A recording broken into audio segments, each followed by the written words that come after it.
think, sometimes parents, in-laws don't allow that. I think it's a fear of maybe, like Ryan said, fear that, certain situations are going to slip into the same scenarios that they were in.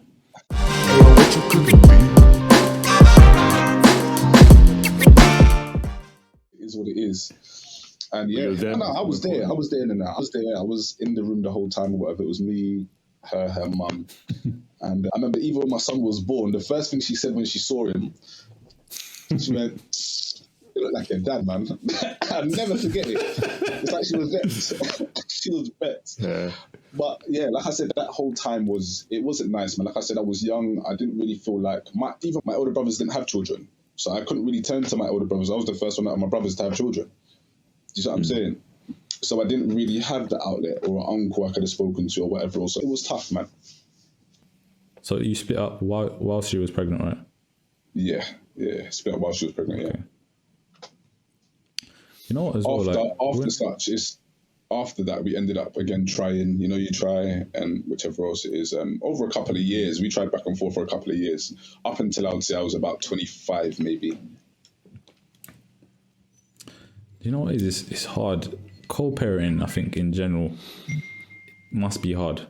I haven't gone through it, but from the people that I can see from the outside, I can look and say, you know what, they're going through it. Like, especially when there's emotions involved in it.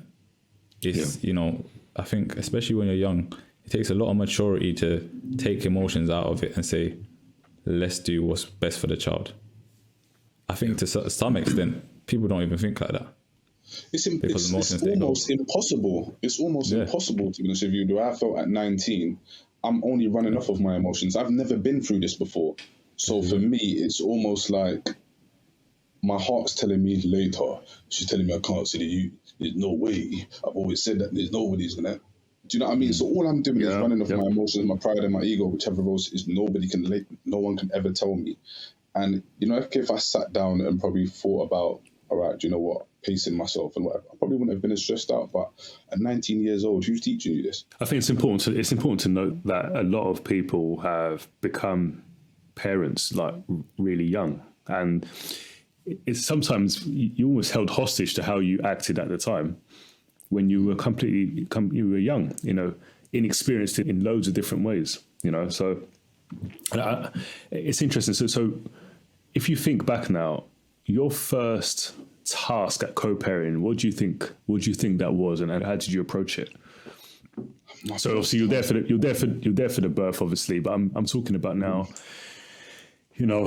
potentially first time looking after the child by yourself or going round to see the child, etc. How did that pan out for you? Do you know what? In regards to, like I said, once my son was born, we kind of built this pact. It was like a unwritten thing where we just knew that regardless, I'm not arguing with you about coming to see my youth and all of these kind of things or whatever else it is. I'm going to be here every day. I know you need help every single day. Like, you've never been a mum before. You're 18 years old. Her mum has to go to work. She was staying at her mum's at the time before she got her place. So I knew that I had to be there, if you know what I mean. So I would say my alarm would go for like 6 o'clock in the morning. These times I was working, to be honest with you, in Uxbridge. So Uxbridge was like near Heathrow, and she was in West London, sort of by Paddington. So as much as it doesn't sound like a million miles away, I went driving at the time. So I was working quite far. So it was either straight after work, I would go straight to the house and see her. I'd potentially stay there or have to go home because my mum weren't too keen on me staying in the house or whatever because of the arguments and stuff that was going on. So it was difficult. But again, in regards to like my first thoughts of co-parenting and me taking care of him, do you know what the first thing was, to be honest with you? The hardest part was in the beginning, if I'm thinking about co-parenting, us not being together and being in her mum's house at the time, was the fact that I felt like her mum was so hands-on. It's almost like I didn't get a chance to learn by myself, and it would then cause the problem. Yeah. That was one of my first memories of trying to be a dad and felt like I wasn't allowed to be a dad or whatever else it is. So that was one of my first issues, which then caused more issues in regards to how I'm going to co-parent, because now that I'm a dad and I want to do certain things, and I don't feel like gladly, when I look at it, granted, I'm a child to this woman. I'm talking about her mum. if you know what I mean. Yeah. But all due respect, you ain't mine. This is my child, and I need the room to do what I'm doing. You know what I mean? In order to learn whichever else. Yes, you're here, guide me. But there's almost like there was no room for me to do anything again, which then made me probably lose a level of respect for her. And yeah, I was going to say, in hindsight, do you now think a lot of other co-parents, so men, have a similar view to like in-laws and mothers, etc. I would 100%. I would say in-laws definitely play a major part sometimes, a lot of the time in regards to sour co-parenting situations, to be honest with you. Because again, naturally, let's say for example, a woman has a baby and it seems like the dad is doing shit based on how their relationship is going. Her mother or auntie, cousins, sisters, friends, or whatever else it is, are actually going to shield and protect her and side with her based on the information she's giving them, based on how she feels or whichever else it is, rightly so. Same on the other side of the fence, the men are going to tell the man them or their parents or whatever else it is, oh, she's a you, that shit making me see the you, and boom, boom, boom, boom. They're going to side with that side. And now it's just when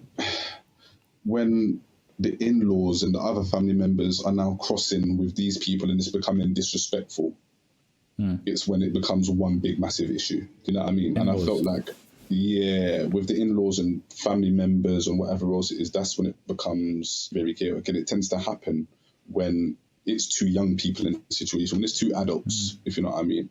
They kind of manage to hash it out and sort it out accordingly.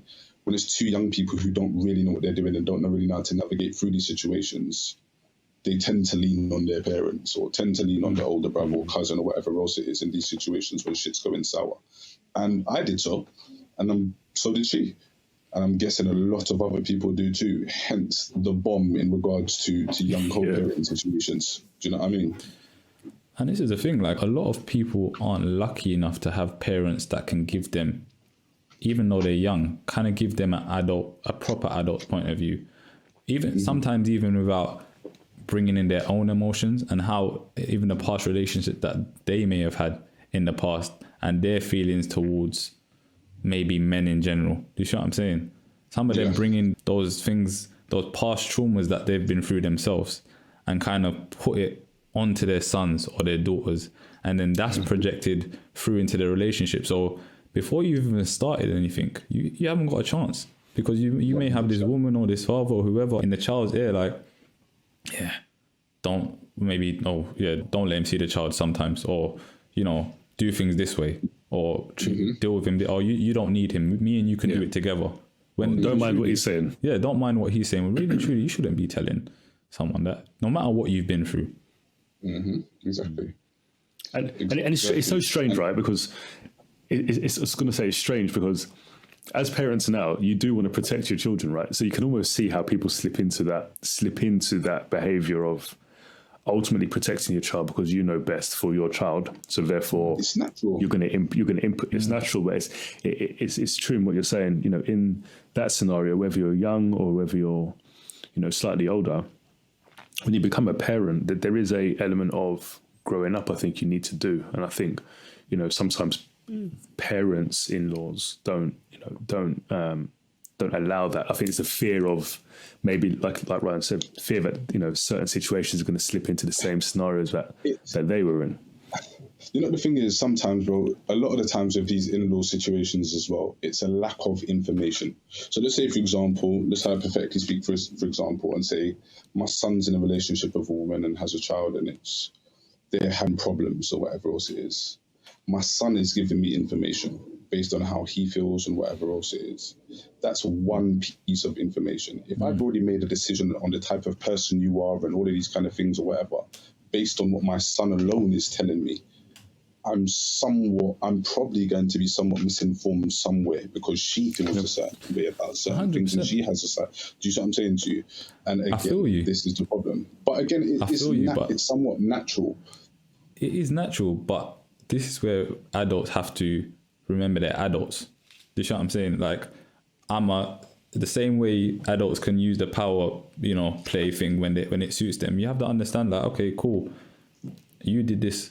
Okay, but he did this, but what did you do for him to do that? It's even like, you know, like me having 4 children. It's almost sometimes I feel like I'm a detective sometimes. You see what I'm saying? When one child comes through the door, bursts through screaming, detective mode now. What's happened here? I'm saying, okay, no, he hit, no. All right. So, but what happened before that? What led to this situation? And it's the same things that we owe that to our children, to give them kind of an open assessment of what we see going on, not just kind of take their sides because, you know, you're my daughter, I love you, or you're my son, I love you, I'm going to tell you what you want to hear. Now I'm going to tell you what you need to hear, and I'm going to tell you when you're in the wrong, I'm going to tell you when I think you're in the right, so that you can make a kind of balanced judgment.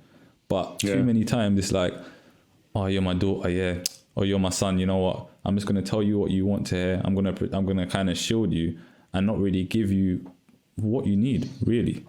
Exactly, yeah. Hey, what you cooking,